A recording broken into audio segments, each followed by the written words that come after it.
November is just as crazy as October in my opinion, and on November 2nd we have a game that I've been looking forward to a lot, and that is Star Ocean the Second Story Arc. But before we go ahead and talk about that, don't forget to hit that like and subscribe button. It does help out a lot, as well as share the channel because it does help out quite a lot, and I do appreciate everybody who's been doing that for sure. But without further ado, let's go ahead and start talking about Star Ocean the Second Story Arc.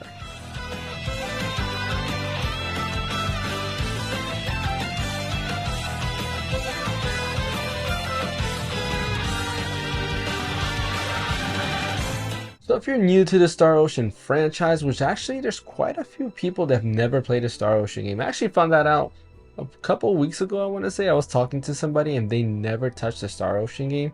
Star Ocean basically started off by the same team that did the Tales game. They kind of started doing their own stuff. They created Tri-Ace and developed games that basically played like Tales games that weren't Tales games. So if you ever play a Star Ocean game, you'll probably see a lot of resemblance. But Star Ocean is actually set more in a sci-fi slash fantasy universe versus just straight fantasy, where you are most of the time the protagonist is from some place, whether it's Earth or something like that, and for the most part you're traveling around through different planets. You might have crash landed on a planet or something like that, and your journey starts from there. I believe Star Ocean 1 is the only one where you're not from space. You're actually somebody who was already on a different alien planet, or rather I guess you are the alien that's on that planet, and Earthlings kind of come to you, and yeah, so forth. I don't want to go into the story spoilers or anything like that, but it is kind of cool because there aren't that many sci-fi RPGs out there, minus maybe something like, I don't know, Knights of the Old Republic, and now that I think about it, there really aren't any sci-fi RPGs. If I'm missing one, definitely leave it in the comment section below, because I can't really think of one right now that's not a Japanese RPG. I mean, there's a couple Western ones. We have Mass Effect, stuff like that. But anyways, I'm getting off topic. Now, story-wise, Star Ocean, really, their stories are pretty straightforward. My favorite is Star Ocean 3, or known as Star Ocean Till the End of Time, that came out on PS2. And ever since then, I've been a Star Ocean fan. That is technically my first Star Ocean 2, so there might be a little bit of bias there. But I really enjoyed Star Ocean from there on. Star Ocean 4 was okay. Star Ocean 5 was, it was really short and it was kind of meh.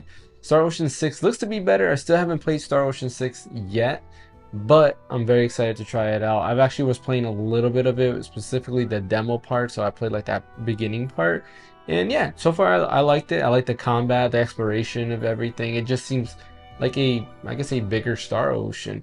But Star Ocean the Second Story Arc is one Star Ocean game that I've never played, and I've heard from many people that it is the best Star Ocean game. A lot of people like to say it's better than Star Ocean Till the End of Time, which for me personally, I find that hard to believe, but if a lot of people are saying it, then there might be some truth to it, and I really want to dive in and try it out. Star Ocean, the Second Story Arc, starts you off as two different protagonists. You have Claude, who is the human that crash lands to an alien planet, or you have Rena, who's actually an alien on that said alien planet.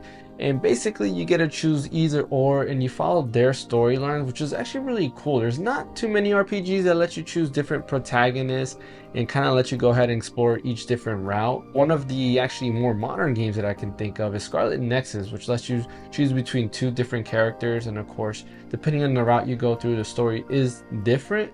There is some overlap because you're seeing the other side of that story, and you also get different party members, which is pretty neat. Star Ocean the Second Story Arc is very similar in that aspect. Now, combat wise, let's just say that combat wise, it's, if you ever played a Tales game, it's basically that. It's very similar to the Tales of games, where they went ahead and kind of, you have that little action RPG elements where the combat is in a different field. You are fighting in action combat gameplay. You have your basic attacks, you have your art, and so forth. So if you ever played a Tales of game, you'll probably see a lot of similarities there. They have added to the combat, there's different special moves that you can go ahead by pressing the D-pad.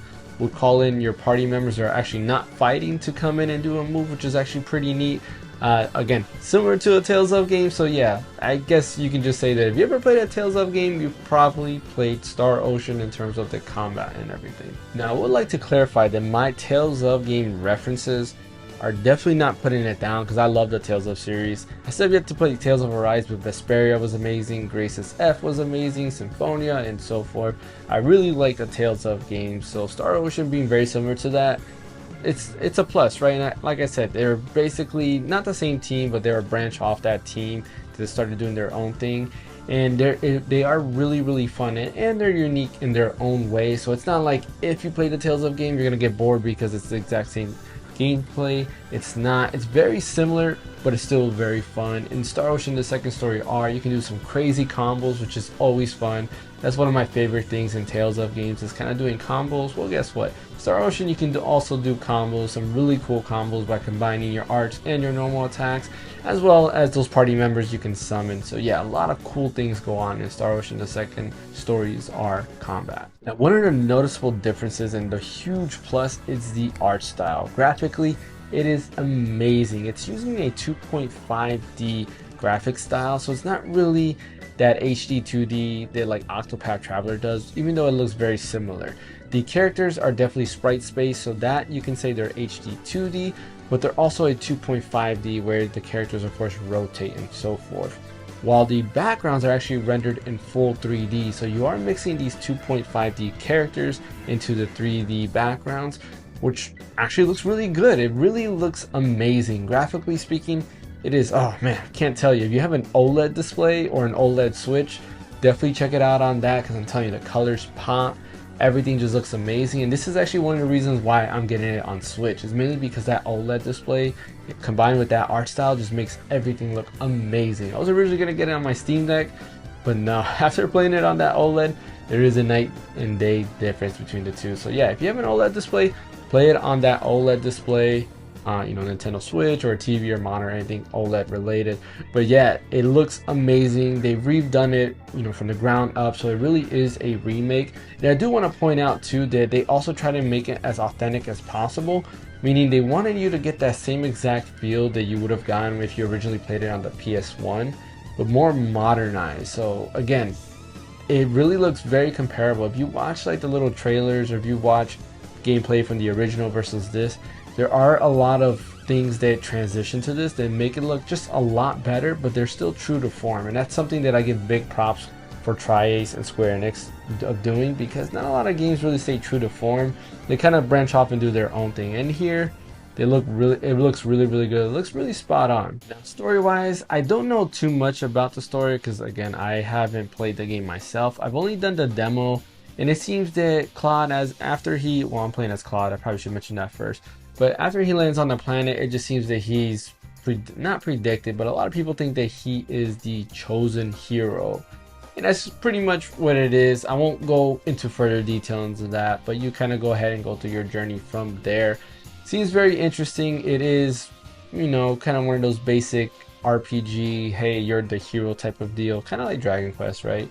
But I'm sure it's going to be a lot of fun. That's one of those things that even though it's a basic trope of being the hero, usually what goes along on that journey is what gets you hooked. And that's always my favorite thing about Japanese RPGs in general, that yeah, they might follow tropes, but I like how they go about following those tropes, right? It's the journey that's in between that makes the game versus the journey that's at the end, right? And that's actually my opinion. When it comes to that, maybe you have a different opinion. If you do, definitely leave it in the comment section below. Star Ocean: The Second Story R comes out on PlayStation, Nintendo Switch, and PC on November 2nd. Unfortunately, no Xbox announcement yet, but I know there's an Xbox showcase actually a little bit after I'm done recording this video. There's going to be an Xbox showcase, so maybe they might announce it there, maybe not. I guess we won't know. We'll find out later on after this video uploads, because that's usually when the announcement would happen. But definitely check it out. I highly recommend it. If you love Japanese RPGs, if you even love sci-fi, I highly recommend playing this game and this franchise in general. It's a really good franchise. I'm glad that they're bringing it back, because it was absent pretty much throughout the whole, well, not the whole PS3 era and PS4, but for the most part we only got one game on each platform. And I would like them to focus on this, because I think this could be a heavy hitter. Also, I did forget to mention that Motoi Sakuraba, who did the original music composition, is going to be remixing the music here, which is pretty neat. For those of you who don't know him, don't know him, he basically does the music to Elden Ring. He did the Tales of series, Golden Sun, a lot of great music. Valkyrie Profile, it's another one. Does a lot of great music. So he's going to be remixing and redoing or rearranging the composition for this game. So I'm super excited to hear his tracks as well. Thanks for watching. Don't forget to like and subscribe. As always, it does help out a lot. Also share the channel, that does help out a lot as well. We are trying to hit 500 subscribers and we're so close to hitting that amount. My name is James, and I'll catch you guys next time.